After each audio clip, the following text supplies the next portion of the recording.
Bom, e se você quiser resgatar este emblema, é a história... Não, é a história... Em discursos. Em discursos. Perfeito. Esse é o código do emblema. Só nas próximas 24 horas você pode resgatar. Como? Você vai no nosso site, cria uma conta e resgata de graça. Tá bom? Depois não vai dar pra resgatar mais. Se eu fosse você, eu criava essa conta agora. Tá? Então vai lá. É isso, basicamente. É isso. Segue a gente nas redes sociais aí. Segue o professor. Segue o professor e vambora. Siga meus bons. E aí, cara? Como que tá essa vida de estudar pra caramba, ver esse cenário político decadente? Olha, a questão é o seguinte, eu fiquei 30 anos como professor na Universidade Pública, né? Eu estava na Universidade Federal de São Carlos, né? Nos últimos 20. E antes eu tinha trabalhado também no ensino médio e tal. Aí trabalhei bastante, dei bastante aula. Não, você pode ficar ali, pode só ficar puxa. tranquilo, Só puxar. Não, mas tudo bem. Aí eu fiz quando eu me aposentei na universidade, eu já participava bastante, escrevia muito para a Folha, para o Estado, participava de debates em TV e tal. Aí, a partir de 2013, metade do ano, aí eu comecei a me dedicar às minhas coisas no campo do jornalismo político. E mais recentemente no YouTube, né, no meu canal do YouTube, e que a gente lá combina as lives que são diárias, com entrevistas, tem lá um clube de membros, né? E isso está sendo muito legal, porque, bem, vocês são os grandes especialistas, eu sou um aprendiz, então eu estou aprendendo, e aí a Letícia, que é minha mulher que conhece bem tudo isso, e é bem legal, porque é um outro público, não tem nada a ver com aquele público que eu escrevi em jornal antigamente, nas revistas, o público da universidade também é diferente do que a TV aberta. Você se sente mais livre? Ah, sim, porque eu tive umas experiências meio problemáticas. Esse público é diferente também da Jovem Pan? Sim, porque eu participei numa época da Jovem Pan, que não é a Jovem Pan de hoje, era uma Jovem Pan diferente, né? Tanto que com quem eu trabalhei, quase 90%, 95% foi embora, né? Está em outros veículos de imprensa e tal, fazendo outras coisas. Mas é um outro público. E é legal porque a gente tem uma ideia, você fala com o mundo inteiro, né? Cara, o que tem de brasileiro espalhado pelo mundo. E aí, com gente de diferentes faixas etárias, diferente escolaridade, tudo. Então, aí você fica surpreso como é que as pessoas acompanham e o engajamento e esse feedback que é muito legal, né? De saber o que as pessoas estão pensando. Então, isso é com o YouTube e tal. Que, por exemplo, na rádio, quando eu trabalhei em rádio, eu não tinha isso, né? Eu sabia, eventualmente, que alguém falava, olha uma coisa, mas essa coisa do momento, feedback do calor, da hora. vê na hora. Na hora. Isso é uma coisa fantástica. Pode ser meio enlouquecedor Também, quando tem ataque de uma turma aí. Mas eu também estou acostumado com os ataques. Eu já passei por tantas em outros momentos. Esse pessoal não me assusta. Tá casca grossa. Já. São os valentes do teclado, né? Isso tá cheio e tal. Aí quando vão depor na CPI como hoje, fica tudo carneirinho, tudo assim. É leão, depois vira um gatinho, né? Então, na hora do vamos ver. Então, eu tô acostumado. Mas é legal. É que nós estamos vivendo um momento extremamente difícil do Brasil, um momento terrível, né? É o pior momento da história do Brasil republicano, em termos econômicos. E olha que tu meteu o pau no governo do PT também. Verdade, é verdade. Então, o que uma pessoa até disse uma coisa seguinte, olha, o legal com você é que você tem os princípios. Você faz análise política, mas não partidária. Então, o princípio é o mesmo, é esse daqui. Se os governos vão fazendo assim, o problema é deles. Eu estou com a mesma visão democrática, republicana, radical, no sentido de defender o que eu acho que é bom para o país. E eu sei que bater de frente tem um custo. Por exemplo, com o caso do PT, eu escrevi um livro, um dos mais vendidos, teve uns 150 mil exemplares. Caralho. A década perdida, 10 anos de PT no poder e tal. E tive processos, um monte do PT, inclusive do próprio Lula. Tivemos assim, ele aí, eu aqui, também na Barra Funda, lá no fórum. Mas isso faz parte com outros políticos do PT, agora mesmo, agora virtual, semana passada, com mais um, que eu já nem lembrava, de 2018, fazia tanto tempo. Mas isso faz parte. Quando é uma discussão assim, no campo, vai no campo das ideias, tal, e por alguma razão eles recorrem à justiça. Agora, já a questão do bolsonarismo, o bolsonarismo está fora do campo democrático. O Bolsonaro é nazifascista sem o saber, porque ele é preguiçoso. Eu chamo de mandrião. Mandrião é uma palavra mais educada para falar vagabundo. Então, ao invés de você falar vagabundo, fala mandrião. Mandrião escutava nos desenhos do Pica-Pau.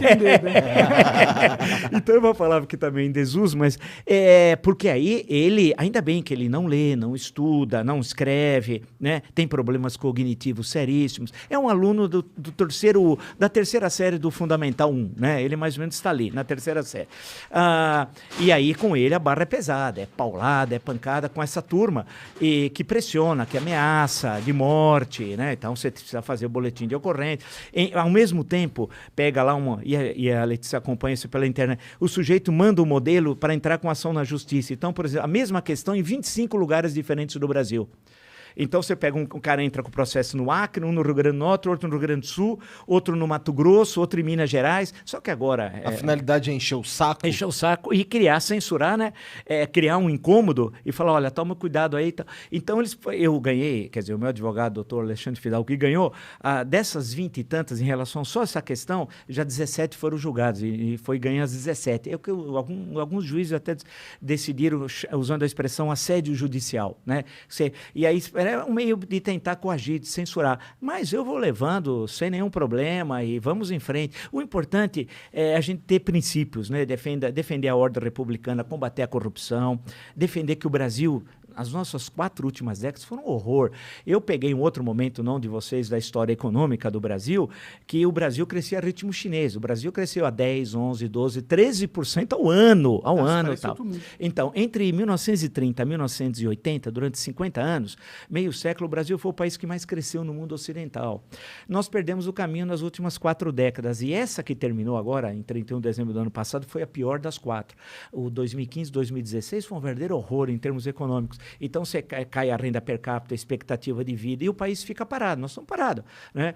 O mundo inteiro está se recuperando, se desenvolvendo, e nós aqui estamos assistindo. Você vê a população cresce do Brasil 0,8, que é muito pouco. Quando eu fazia ginásio, nem existe mais ginásio, seria o Fundamental 2, né?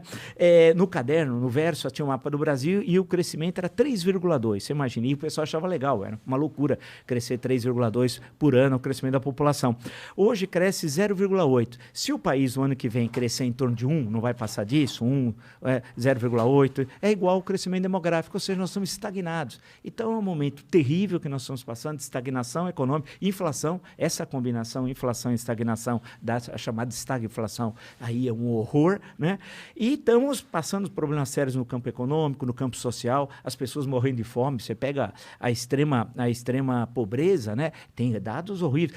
Agora que tem muitas reportagens, o pessoal abrindo lixo para comer. Eu vi isso. Eu vi também. Eu também vi, quer dizer, e essa é uma coisa assim inacreditável. Quer dizer, nós estamos num caos social, num caos econômico, político nem se fala, porque ele é um pobre, um incapaz, o Bolsonaro, né? É um beócio, como eu chamo, a palavra também em desuso.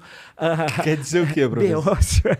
Beócio era um sujeito medíocre, meio burro, porque vem da antiguidade. Em Atenas tinha a península da Ática e tinha a cidade de Atenas, e Beócio era no campo. Sempre teve essa discriminação em relação aos moradores da cidade em relação ao campo, né? Então era que o pessoal era pouco letrado e coisa do tipo. Mas essa expressão também ninguém usa mais. Mas é bom, uma vez por outra, recuperar. Então ele é um beócio, mas se ele só fosse um beócio, ainda o pior é que ele é corrupto, genocida, ladrão e sócio e líder de uma organização criminosa, do qual ele é o chefe, os filhos participam, né?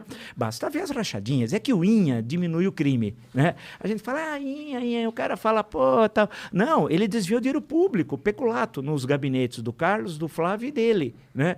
E fez isso durante anos. Porque... Ele é meio ladrão de galinha nesse sentido, né? Porque ele não tinha presidência da República. Então, dá trabalho. Pensa o seguinte... Porque ele era burro, né? Não, ele não era político eficaz para estar mas era o máximo que ele... esquemas, mas era, não tinha... Então, o que ele ficava... Você imagina, dá trabalho. Vamos ler o lado positivo do corrupto. Porque você precisava depositar no envelope 1.200 por vez, aceitava o caixa da Assembleia. Pô, você faz não sei quantos envelopes, dá certo o trabalho, né? Você tem de cobrar o assessor que não trabalha. Foram 102 familiares. Ele é uma pessoa ótima, um bom cristão, 102, né? Dele e da segunda mulher, que é uma senhora também de reputação ilibada, uma grande pessoa também, que com ele, durante o casamento, cerca de 10 anos, comprou 14 imóveis. Só que não bate, né? Se você pega os rendimentos dela e dele, como é que eles compraram 14? É o peculato, é o rachadinha, que eles lavavam dinheiro com imóveis e tal. Então, é um momento difícil, porque você junta caos social, caos econômico, um país sem perspectiva, o mundo se modernizando rápido. O Bolsonaro na presidência, não temos lideranças políticas sólidas, alternativas, né? E, por outro lado, nós temos uma sociedade civil orgânica, especialmente os mais jovens, extremamente dinâmicos economicamente. Então, há há uma fratura, um racha entre uma sociedade, especialmente dos mais jovens, economicamente super dinâmica. Você pega esse negócio de Facebook, você fala, todo lugar tem brasileiro, se você for examinar. E do outro lado, uma estrutura política do século XIX. Quer dizer, a sociedade está no século XXI e a política está no século XIX. Então não dá, né? Eu acompanho por obrigação, não por prazer, as sessões do Congresso Nacional, da Assembleia Legislativa, eu fico abismado com os caras, a mediocridade. Outro dia um cara de Santa Catarina, deputado federal, pegou e falou, Mato Grosso do Sul, ele falou, é região sul, porque ele é sul. Aí alguém falou, não, é centro-oeste, porque tem o Mato Grosso. Não, se tem sul, é região sul, quer dizer, não sabe nem geografia. E foi o mais votado, pior que o cara em Santa Catarina, foi o mais votado. Então a Aparecida do Norte devia ser na região amazônica, porque é norte, né? Sai do Vale do Paraíba. Então você tem um nível muito baixo de representação política, uma sociedade super dinâmica, que você não entende, né? De inserção do mundo, tal, gente que quer crescer, e uma estrutura muito antiga do lado de cá. Então, eu acho que é por isso que o pessoal fala assim, mas você critica tudo? Não. Uma coisa é você ter uma análise crítica, analítica e também propositiva. Nós podemos sair dessa, nós temos tudo para dar certo. Né? Tem coisas que desde quando eu era jovem, faz tempo, as pessoas falavam assim, o Brasil, por exemplo, não tem deserto, não tem terremoto, não tem isso, tem aquilo. É verdade. Meu pai era um cara que falava isso. É verdade. Não, é verdade. Se você olhar o Brasil, que é quase que um continente, você não tem muitas montanhas que interrompem a circulação das pessoas. Nós temos um monte de rios para aproveitar, não para o transporte, para utilizar a água que usa para as usinas, etc, ou para irrigação, depende das circunstâncias, que nós temos tudo. Temos um povo dinâmico, não temos aquela coisa, em alguns países da Europa, por exemplo, que tem aquele ódio secular religioso. Aí você vai perguntar para o cara, mas por que você não gosta, a Bósnia não gosta lá do sujeito da Sérvia? Porque em 1340... Você fala, mas eu não entendi. Em 1340, mas no século XIV, quer dizer que o problema, eu pensei que era um problema de ontem, não, o problema dele é quer dizer, alguém que arrasta 6, 7 séculos, imagina o ódio acumulado, que isso passa de avô para o filho, depois para o neto. Então nós não temos isso aqui, temos uma unidade linguística que é super, que outros países não têm, nós temos também. Então temos todas as coisas para dar certo. Agora, a política é que amarra a economia. Então é o que nós precisamos resolver. Em 18, muitos imaginavam que a nova política fosse essa turma, o Bolsonaro fosse da nova política. Tem que ser meio burro para acreditar nisso, não tem, teve gente que acreditou. O cara que foi 28 anos parlamentar em Brasília e 2 no Rio, né? Que ele era o novo, ele era o velho. Mas uma parte da esquerda brasileira também é o velho. Quando eu vi uma campanha